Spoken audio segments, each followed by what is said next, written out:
ପାଞ୍ଚ ଦିନର ଲୁଚକାଳିର ଖେଳ ଖତମ ହୋଇଯାଇଛି।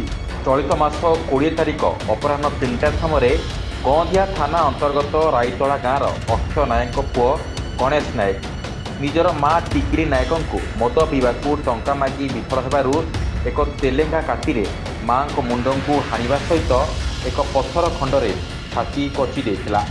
ତେବେ ଘଟଣାସ୍ଥଳରେ ଟିକିଲିଙ୍କର ମୃତ୍ୟୁ ହୋଇଥିଲା। ଆସାମୀ ଘଟଣାସ୍ଥଳରୁ ଫେରାର ହୋଇ ପାଖ ଅଶୋକଖୋଲା ସଂରକ୍ଷିତ ଜଙ୍ଗଲକୁ ପଳାଇଥିଲା।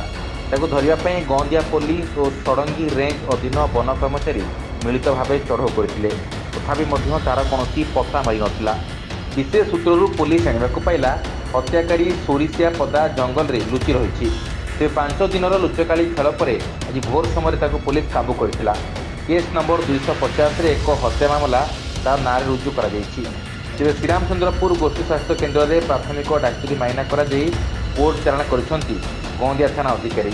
ଆମର ଗତ 20/8/2024 ଗୋଟିଏ ମର୍ଡର କେସ୍ ରିପୋର୍ଟ ହେଇଥିଲା। ତେଣୁ ସେଟା ଆମର Gondia PS case number 250 under section 103 clause 1 BNS ରେ ପଞ୍ଜୀକୃତ ହେଇଥିଲା ଏବଂ ଆମର sub inspector Subrata Kumar Sahu investigation କରୁଥିଲେ।